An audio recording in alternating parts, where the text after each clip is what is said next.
Hello friends, this is Ritu and welcome to study more knowledge. तो previous year questions की series में आज हम करेंगे दिसंबर 2018 का पेपर फर्स्ट का हिंदी सॉल्यूशन। तो चलिए शुरुआत करते हैं आज की क्लास की। इसमें पेडागोजी सेक्शन पहले दिया हुआ है और पैराग्राफ बाद में आएंगे। फर्स्ट क्वेश्चन देख लेते हैं। सुनने और लिखने की कुशलता का आकलन करने का सबसे अच्छा तरीका क्या है?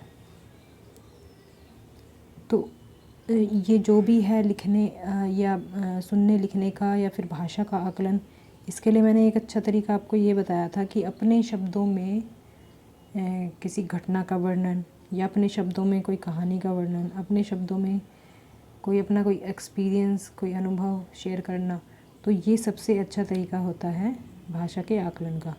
तो सुनना और लिखना भी भाषा के आकलन का ही एक पहलू है और इसके लिए हमारे लिए सबसे अच्छा तरीका यही रहेगा कि सुनी हुई कहानी को अपने शब्दों में लिखना, क्योंकि प्रश्नों के उत्तर भी रटे रटाए हो सकते हैं और कहानी को शब्दशः लिखना, जो सुना है बिल्कुल एज इट इज़ लिखना, वो भी सही नहीं होगा और सुनना और शब्दशः लिखना भी सही नहीं होगा। शब्दशः मतलब जैसा सुना है एज इट इज़ लिखना, अपने शब्दों में लिखना ज़्यादा बेटर रहेगा।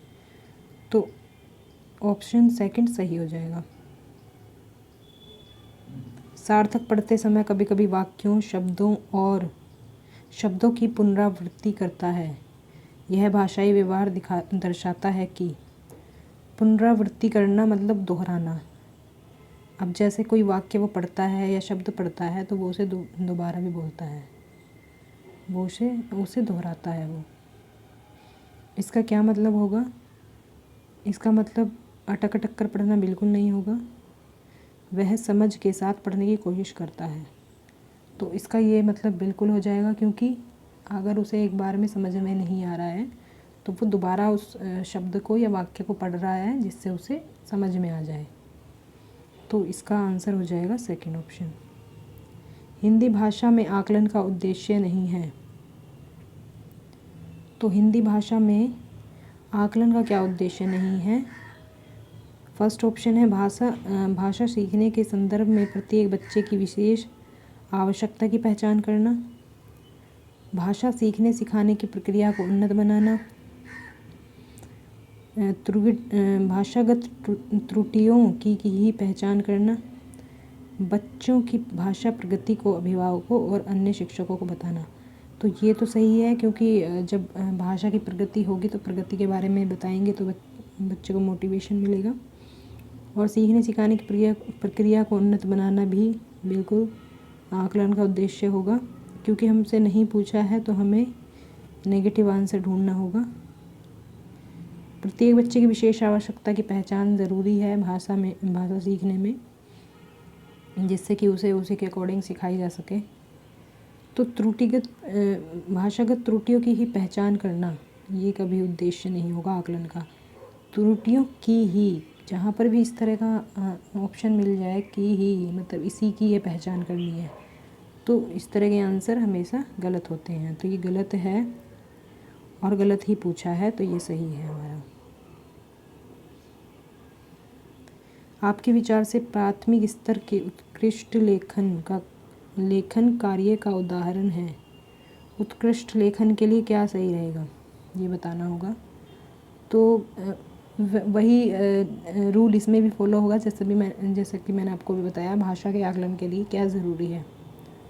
तो सबसे ज़्यादा ज़रूरी है कि अपने ही शब्दों में वर्णन करना। अब जैसे इसमें है किसी आंखों देखी घटना का लिखित वर्णन करना, तो जो आपने घटना कोई देखी है उसका आप लिखित वर्णन करेंगे तो आप उन शब्दों का निर्माण खुद ही करेंगे। तो ये सबसे बेटर रहेगा, क्योंकि पाठ्य पुस्तक से कठिन शब्द लेना ये भी कोई अच्छा नहीं है। और मेरे सपनों का भारत विषय पर अनुच्छेद लिखना, ये एक विषय दे दिया गया है उस पर लिखना है, तो सबसे अच्छा रहेगा थर्ड ऑप्शन।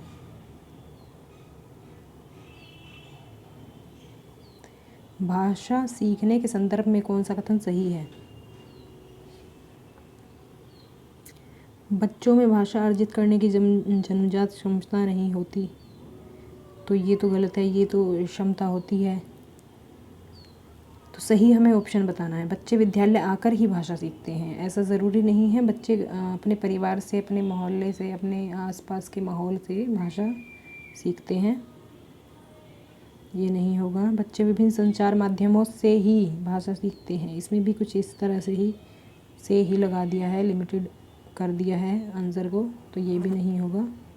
तो बच्चों में भाषा अर्जित करने की जन्मजात क्षमता होती है, जैसा कि हम जानते हैं चॉम्स्की के अकॉर्डिंग भाषा अर्जित करने की क्षमता बच्चे में जन्म से ही होती है, और फिर वो जिस भी जगह वो पैदा होता है उस एनवायरनमेंट में जो भाषा बोली जाती है उसे वो अर्जित कर लेता है।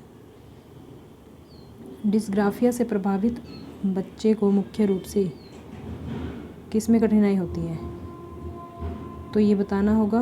बोलने में होती है, पढ़ने में, लिखने में, सुनने में। जिसने लास्ट मेरा सॉल्यूशन देखा होगा उसमें मैंने डिटेल में बताया था ग्राफिया क्या होता है।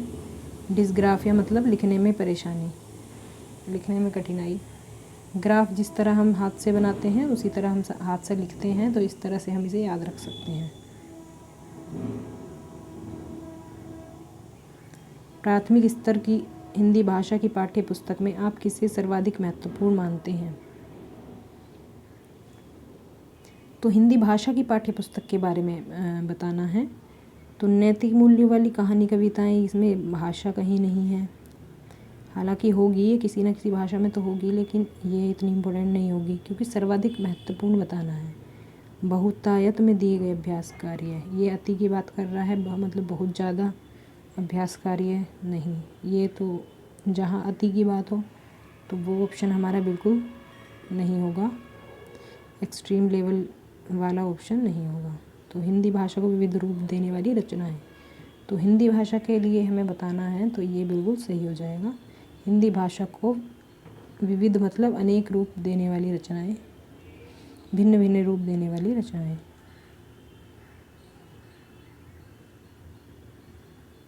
बहुभाषिक कक्षा में बच्चों की भाषाएं, तो बहुभाषिक कक्षा के बारे में भी क्वेश्चन ज़रूर आता है इसमें, लास्ट में भी हमने देखा था। तो शिक्षकों के लिए बेहद जटिल चुनौती है बहुभाषिक कक्षा, मतलब जिसमें एक से ज़्यादा भाषाएं बोली जाती हों। आकलन की प्रक्रिया को बाधित करती है, ऐसा बिल्कुल नहीं है, ये भी नहीं है। भाषा सीखने की प्रक्रिया को बाधित करती है, ये भी नहीं है। संसाधन के रूप में कार्य कर सकती है, तो ये बिल्कुल सही है। संसाधन मतलब कि जैसे और बच्चों को भी अदर लैंग्वेजेस सीखने का मौका मिल सकता है। ऐसा नहीं है कि अब अगर एक ही भाषा बोली जाएगी तो बच्चों को एक ही भाषा की नॉलेज रहेगी, लेकिन अगर एक से ज़्यादा भाषाएं बोली जाएंगी कक्षा में तो सभी को वो सारी भाषाएं सीखने का अवसर मिलेगा, मौका मिलेगा। भाषा सीखने और भाषा अर्जित करने में अंतर का मुख्य आधार है, ये as it is question last वाले में नहीं पूछा था, आधार क्या नहीं है, और इससे पहले जो मैंने कराया था पार्ट 3 में उसमें पूछा था यही सेम, यही भाषा सीखने और अर्जित करने में अंतर का मुख्य आधार। तो इसका वही ऑप्शन होगा फिर से, भाषा का उपलब्ध परिवेश। उसमें था समृद्ध परिवेश, उपलब्ध परिवेश, बात एक ही है। तो ये क्वेश्चन तो आपको रट जाना चाहिए। प्राथमिक स्तर पर हिंदी भाषा सिखाने के लिए सबसे अधिक ज़रूरी क्या है? तो प्राथमिक स्तर पर सबसे ज़्यादा ज़रूरी है, ये भी आ चुका है पहले, तो रंगीन पाठ्य पुस्तकों से कोई मतलब नहीं है, सिर्फ रंगीन होने से काम नहीं चलेगा।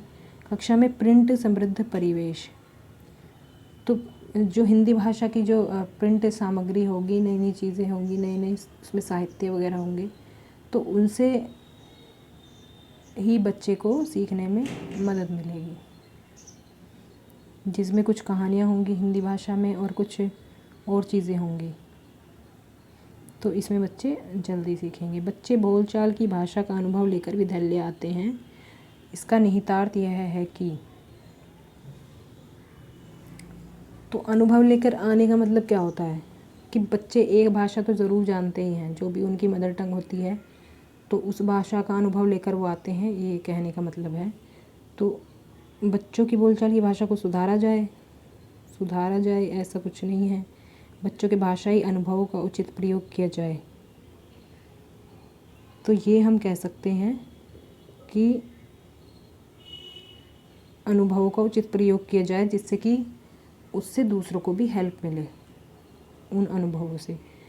तो भाषाई अनुभव को कक्षा के बाहर रखा जाए, ऐसा तो होगा ही नहीं, इस तरह तो लर्निंग नहीं हो पाएगी।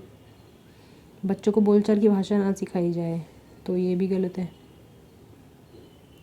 नेक्स्ट है भाषा तो इसमें क्या हो जाएगा, सेकंड ऑप्शन। भाषा सीखने सिखाने में आप किसे सबसे अधिक महत्वपूर्ण मानते हैं? ये फिर से वही पहले वाला क्वेश्चन, और ये वाला जो क्वेश्चन है अब जो आया है, ये भी लास्ट क्लास में आ गया था थोड़े से अंतर के साथ। तो सीखने और सिखाने की बात हो रही है, सिर्फ सीखने की बात नहीं हो रही है। अगर सीखने की बात होती तो हमारा ये ऑप्शन भी सही था, ये भी सही था, ये भी सही था। सीखने की सिर्फ बात होती तो ये सीखने सिखाने की बात हो रही है। सीखने सिखाने में क्या होगा, सामाजिक अंतःक्रिया, मतलब हम सीख भी रहे हैं और सिखा भी रहे हैं किसी दूसरे को, तो सामाजिक अंतःक्रिया आ जाएगी, सोशल इंटरेक्शन आ जाएगा, जिसमें हम एक दूसरे से, मतलब हम अपनी भाषा किसी और को सिखा रहे हैं और किसी और से दूसरी भाषा हम ग्रहण कर रहे हैं, वो होता है सीखना सिखाना। तो इसका आंसर हो जाएगा फर्स्ट ऑप्शन। हिंदी भाषा शिक्षक का यह प्रयास होना चाहिए कि वे बच्चे की मातृभाषा के स्थान पर हिंदी भाषा को ही कक्षा में स्थान दें। जैसा कि पहले बताया था मैं आपको, को ही, अगर किसी आंसर को सीमित कर रहा है कोई ऑप्शन कि इसको ही महत्व देना है, सिर्फ इसको ही महत्व देना है, तो उस तरह के ऑप्शन हमेशा गलत ही होंगे, मतलब जनरली गलत होंगे। कहीं कहीं क्वेश्चन के ऊपर भी डिपेंड करेगा किस तरह से पूछा गया है। बच्चों द्वारा मानक भाषा का ही प्रयोग करने के लिए अवसर दें, का ही, इसमें भी कुछ ऐसा ही है, ये भी नहीं होगा। बच्चों को शिक्षाप्रद बाल साहित्य पढ़ने के लिए भरपूर अवसर दें। तो अगर हम भरपूर अवसर उसके देंगे बाल साहित्य को पढ़ने के, तो उनकी पाठ्य पुस्तकों के लिए उनके पास समय भी नहीं होगा और उनका इंटरेस्ट भी नहीं रहेगा, तो ये भी कैंसिल हो जाएगा। बच्चों की भाषा संबंधी सहज रचना शक्ति को बढ़ने के अवसर दें। तो रचना शक्ति मतलब जो क्रिएटिविटी है उनकी भाषा से संबंधित, उसको हम बढ़ने के अवसर दें, तो ये बिल्कुल सही होगा। 104 कक्षा 5 के बच्चों की भाषा आकलन के संदर्भ में आप किस सवाल को सबसे कमज़ोर मानते हैं? तो ऑब्वियसली इसका मतलब जनरली इसका मतलब ये है कि जो कक्षा 5 के बच्चे हैं उनकी भाषा आकलन जो हम करेंगे वो सबसे कम प्रभावी क्या चीज़ होगी, मतलब बाकी जो ऑप्शन होंगे वो ज़्यादा प्रभावी होंगे, उनसे हम भाषा का आकलन अच्छी प्रकार कर सकते हैं, अच्छे से कर सकते हैं। लेकिन जो एक ऑप्शन ऐसा है जिससे भाषा का आकलन सबसे कम होगा, सबसे कम प्रभावी होगा। तो इसमें अगर बात की जाए, जैसा कि मैंने बताया था, जैसे अपने शब्दों में कोई चीज़ बताना, किसी की घटना के बारे में बताना, तो वो सबसे प्रभावी तरीका होता है भाषा आकलन का। तो अगर हम देखें तो ये वाला भी अच्छा है, क्योंकि ये अपनी भाषा में बताया जाएगा कि उसे किन किन कामों में परेशानी होगी, इसमें भी अच्छे से उसका आकलन हो जाएगा। अपने दोस्तों से पूछकर पता करो कि कौन किस बात से घबराता है, तो इसमें भी काफ़ी एक्सप्लेनेशन हो जाएगी। बाकी ईदगाह कहानी में हामिद ने मेले से क्या क्या ख़रीदा, तो इसमें वो सिर्फ जो ख़रीदा वो बताएगा, तो ये सबसे कम प्रभावी होगा। और ये भी आपका सही होगा इसके लिए, भाषा आकलन के लिए। जो सही है भाषा आकलन के लिए, जो सबसे मज़बूत पॉइंट है वो है हमारे ये 3, और जो सबसे वीक पॉइंट है वो है ईदगाह कहानी में मेले से हामिद ने क्या ख़रीदा, तो ये कमज़ोर बताना है, तो यही होगा आंसर। भाषा का अति महत्वपूर्ण प्रकार्य है, तो सबसे महत्वपूर्ण कार्य क्या है भाषा का? अक्षर ज्ञान, तो मतलब है महत्वपूर्ण सारे ही, लेकिन सबसे महत्वपूर्ण क्या होगा आपका? संप्रेक्षण। संप्रेक्षण मतलब क्या होगा? संप्रेक्षण होता है, इंग्लिश में बोलते हैं इसे कम्युनिकेशन, हिंदी में समझना थोड़ा मुश्किल होता है। कम्युनिकेशन होता है हम किसी भी तरीके से अपने विचारों का, सूचनाओं का आदान प्रदान करते हैं, वो मौखिक रूप में हो, वो लिखित रूप में हो, वो सांकेतिक रूप में हो, उसको बोला जाता है कम्युनिकेशन। तो भाषा का सबसे महत्वपूर्ण कार्य यही होता है। अब जैसे कुछ लोगों को आपने देखा होगा, कुछ लोग अपनी बात नहीं बोल सकते हैं, जो बोल नहीं सकते हैं, वो लिख कर अपनी बात बोलते हैं। या फिर कुछ लोग एक्सप्रेस करते हैं जो बोल नहीं सकते। आपने टीवी में भी देखा होगा, कुछ न्यूज़ चैनल्स भी होते हैं इस तरह के, जिन पे इस तरह से न्यूज़ दी जाती है, तो वो संकेतों के माध्यम से होता है। तो ये होता है कम्युनिकेशन। तो भाषा का सबसे महत्वपूर्ण क्या है? कम्युनिकेशन है। तो वो जो संकेत मिलेगा, जो ग्रहण करने वाला होगा वो अपनी भाषा में ही ग्रहण करेगा उसे, वो उस भाषा में वो समझ जाएगा उसे। तो सबसे महत्वपूर्ण होगा संप्रेषण यानी कम्युनिकेशन। अब चलते हैं नेक्स्ट क्वेश्चन की तरफ। आप आ जाते हैं आपके पैसेज इसमें बाद में दिए हैं। तो सबसे पहले है पद्यांश, कविता है एक। पहले क्वेश्चन देख लेते हैं जैसा कि हमने सीखा था। तो कविता की पंक्तियों में यात्रा की किस विशेषता की ओर संकेत किया गया है? कविता पढ़ लेते हैं। पूर्व चलने के बटोही, बाट की पहचान कर ले, है अनिश्चित किस जगह पर, सरित गिरी गहर मिलेंगे, है अनिश्चित किस जगह पर, बागवन सुंदर मिलेंगे। अगर हम इस पॉइंट पर ध्यान दें, अनिश्चित किस जगह पर, अनिश्चित किस जगह पर, तो हमसे कुछ ऐसा ही पूछा गया है, यात्रा की किस विशेषता की ओर संकेत किया गया है। तो यात्रा इसमें अनिश्चित है। अनिश्चित है मतलब वो अनिश्चित जगह पर जाने की बात कर रहा है जो निश्चित नहीं है। तो इसमें आंसर हो जाएगा सेकंड। फिर है कविता में आए सुमन और कंटक किस भाव के प्रतीक हैं? देख लेते हैं। किस जगह यात्रा खत्म हो जाएगी, यह भी अनिश्चित है। मतलब यात्रा खत्म होने का मतलब है या तो ये मरने से संबंधित समझ लो या फिर किसी और वे में समझ लो। तो यात्रा कब ख़त्म हो जाएगी यह अनिश्चित है, हम नहीं जानते। अनिश्चित कब सुमन, कब कंटकों के शर मिलेंगे। तो कब हमें सुख मिलेंगे, कब दुख मिलेंगे, इसका है मतलब ये। हम जिस यात्रा पर भी जाते हैं, हमें पता नहीं होता है हमें सुख नसीब होगा या दुख नसीब होगा। जैसे कि हम लाइफ की जीवन यात्रा की बात करें, यहाँ पर जीवन यात्रा से ही मतलब है। तो हमें पता नहीं होता है कि हमें कब सुख मिलेगा और कब दुख मिलेगा। तो यहाँ पर मतलब होगा सुमन और कंटक का सुख और दुख से। कविता की पंक्तियों में कवि व्यक्ति को किस बात की प्रेरणा दे रहा है? तो किस बात की प्रेरणा दे रहा है ये?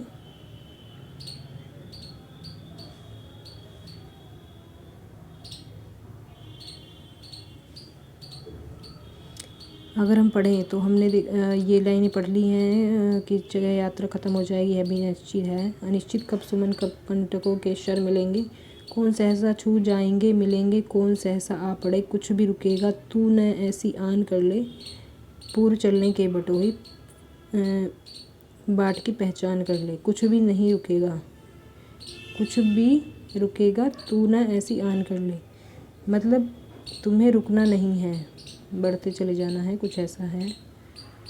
तो पर्वतों देख कर न डरने की, पर्वतों के देख कर न डरने की ऐसी कोई बात नहीं हुई है इसमें। नदियों से न डरने की, हर स्थिति में आगे बढ़ने की, ये ऑप्शन, थर्ड ऑप्शन सही हो जाएगा। इस जीवन यात्रा में तो जैसा कि हमने भी देखा था, तो कुछ भी निश्चित नहीं है। ये इसमें पोयम में कई जगह अनिश्चितता की बात हुई है। तो ये हमारा हो जाएगा फोर्थ ऑप्शन सही है। हाँ, तो ये जीवन यात्रा की बात हो रही है जैसा कि अभी देखा हमने। नीचे दिए गए शब्दों में से सरित का समानार्थी शब्द कौन सा नहीं है? तो सरित का शब्द नहीं होगा यहाँ पे प्रवाह। जयमाला, नद, तटिनी, ये सब सरित के समानार्थी हैं। समानार्थी होता है मतलब समान अर्थ वाला। नेक्स्ट है अनिश्चित शब्द में कौन सा प्रत्यय आ सकता है। तो प्रत्यय बताना है तो हमारा बन जाएगा अनिश्चितता, हम बना सकते हैं तो ता प्रत्यय आ जाएगा इसमें। नेक्स्ट क्वेश्चन देख लेते हैं। तो ये अब नेक्स्ट पैरा आ गया है आपका, काव्यांश हो गया है। तो सबसे पहले फर्स्ट क्वेश्चन देखेंगे, गीत कविता बच्चों के जीवन में रस बस जाए, यह माता पिता को पसंद नहीं है, क्योंकि इससे बच्चे क्या होगा, ये पैसेज में देख लेते हैं। तो माता पिता के अकॉर्डिंग क्या है गीत कविता, ये हमें देखना है, कीवर्ड है हमारे लिए। राष्ट्रीय पर्वों सांस्कृतिक समारोहों के दौरान गीत गाए जाएं, कविताएं सुनी और सुनाई जाएं, इसे लेकर माता पिताओं, स्कूल और समाज में व्यापक सहमति है। लेकिन गीत कविताएं बच्चों के जीवन में रस बस जाएं, वे उनका भरपूर आनंद लेने लगेंगे। तो ऐसा कुछ दिया हुआ है क्वेश्चन में। और खुद तुकबंदियाँ करने लगें, रचने लगें, यह माता पिता को मंजूर नहीं है। माता को लगता है ऐसा करते हुए वे उस राह से भटक जाएंगे जिस पर वे उन्हें चलाना चाहते हैं। तो देख लेते हैं कुछ ऐसा। तो इसमें आ जाएगा हमारा फर्स्ट ऑप्शन, क्योंकि माता पिता जो लक्ष्य तय करके बैठे हुए हैं बच्चों के लिए, वो उसे प्राप्त करने में असमर्थ होंगे, क्योंकि उसके आनंद में खोए रहेंगे, इसलिए वो नहीं चाहते, इसलिए उनको पसंद नहीं है। तो फर्स्ट ऑप्शन इसमें सही हो जाएगा। नेक्स्ट क्वेश्चन है, गीत कविता स्कूलों को भी पसंद नहीं है, क्योंकि उन्हें लगता है कि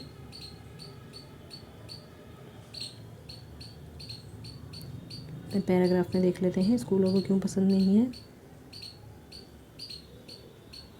स्कूल के बारे में वैसे इसमें साथ में दिया हुआ था, देखिए जैसे यहाँ पर है स्कूल,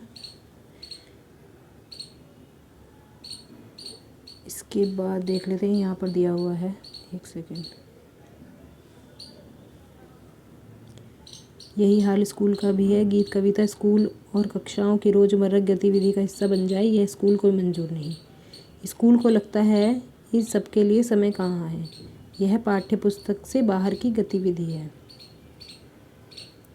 तो उनको लगता है कि समय नष्ट होगा और समय नहीं है इसके लिए, और ये कोर्स के अंदर नहीं है, तो कोर्स से उनको ज़्यादा तो संबंध होता है स्कूल वालों को, तो ये हो जाएगा। स्कूली पढ़ाई लिखाई से इसका कोई संबंध नहीं है। वैसे आप इसमें भी कंफ्यूज हो सकते हैं, लेकिन इसमें सबसे ज़्यादा होगा ये, उनको समय नष्ट करने का मतलब उनका क्या है, क्योंकि उनको स्कूली पढ़ाई से मतलब है। तो सबसे अप्रोप्रिएट आंसर होगा ये वाला। गीत कविता के बारे में कौन सा कथन सही नहीं है।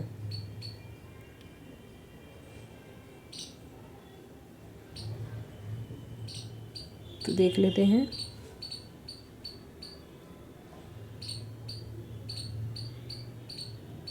तो राष्ट्रीय पर्वों और सांस्कृतिक समारोहों के दौरान गीत गाए जाएं, कविताएं सुनी सुनाई जाएं, इसे लेकर माता पिताओं, स्कूल और समाज में व्यापक सहमति है। लेकिन गीत कविताएं बच्चों के जीवन में रस बस जाएं, वे उनका भरपूर आनंद लेने लगें, खुद तुकबंदियाँ करने लगें, रचने लगें, यह माता पिता को मंजूर नहीं। माता को लगता है ऐसा करते हुए राह से भटक जाएंगे जिस पर उन्हें चलाना चाहते हैं।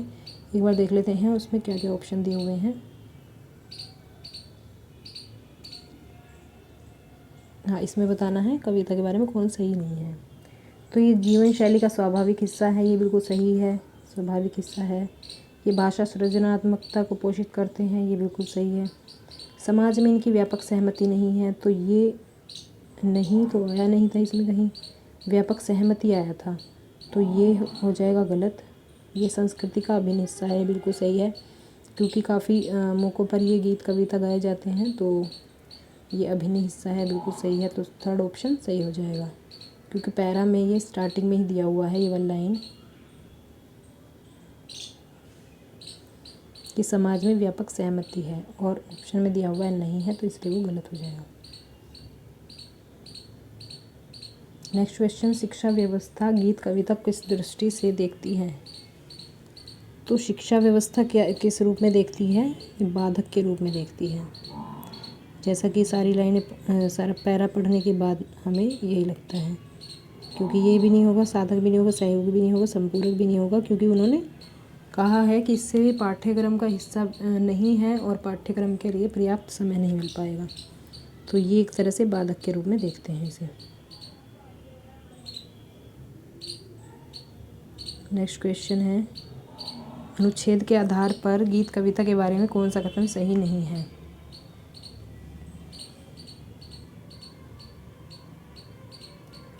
तो इसमें वही है अभी जैसा कि पढ़ा था हमने ऑप्शन में, पैराग्राफ में। तो इनसे बच्चे अपनी राह से भटक जाएंगे।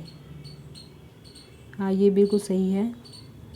नहीं, ये सही नहीं है, ये सही नहीं, राह से नहीं भटकेंगे ऐसा मतलब उनको लगता है, स्कूल को लगता है और पेरेंट्स को लगता है ये, लेकिन ऐसा रियल में नहीं है। तो ये हो जाएगा गलत, तो इसलिए ये सही हो जाएगा, क्योंकि ये बच्चों को शब्दों से खेलने का अवसर देते हैं, ये भी बिल्कुल सही है, क्योंकि इनके ज़रिए भाषा भी सीखी जा सकती है। बच्चे इनका आनंद ज़रूर लेते हैं, स्कूल और परिवार इनके महत्व को समझते नहीं हैं, ये बिल्कुल सही है। तो ये नहीं है, तो इसलिए ये वाला आंसर हो जाएगा इसमें, क्योंकि इसमें नहीं पूछा है। बच्चों के लिए लक्ष्य कौन निर्धारित करता है? ऑब्वियस सी बात है, बच्चों के लिए लक्ष्य निर्धारित करते हैं माता पिता, क्योंकि माता पिता जो चाहते हैं, जो मतलब सोच के रखते हैं, वो चाहते हैं कि बच्चे वो वही बने, और क्या करना है क्या नहीं वो सब माता पिता ही डिसाइड करते हैं। क्योंकि इसमें दिया हुआ है, ये मैंने अपने पास से नहीं बताया है, ये इसमें दिया हुआ है पैरा में ही। बच्चे वैसा कुछ भी नहीं करें जो वे करना चाहते हैं, बल्कि वैसा करें जैसे माता पिता चाहते हैं, तो इसका मतलब वही है।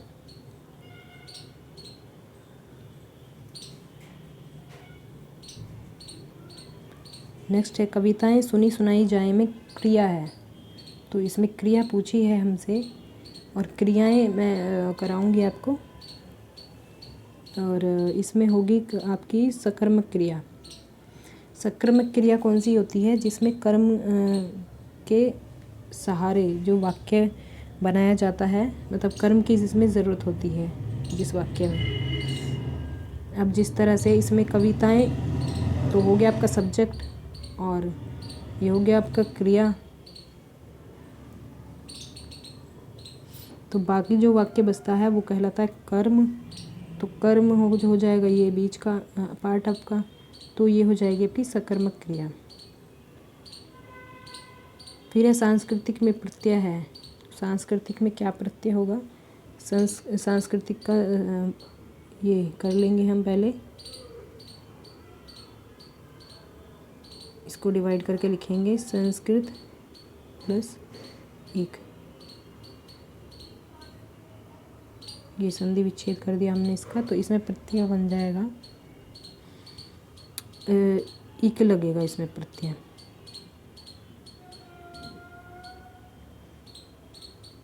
तो संस्कृत प्लस इक बराबर सांस्कृतिक बन जाएगा, तो इसमें लगेगा इक प्रत्यय। फिर एंड में आपका आ जाता है क्वेश्चन, मंजूर का समानार्थी शब्द है। मंजूर मतलब होता है सहमति, किसी चीज़ के लिए मंजूरी देना, किसी काम के लिए सहमति देना। तो इसका समानार्थी पूछा है, समान अर्थ वाला होता है समानार्थी, तो स्वीकार भी इसका समानार्थी हो जाएगा। Option 2 is correct. तो ये रहा आज का वीडियो, मिलते हैं नेक्स्ट वीडियो में। तो थैंक्स फॉर वॉचिंग।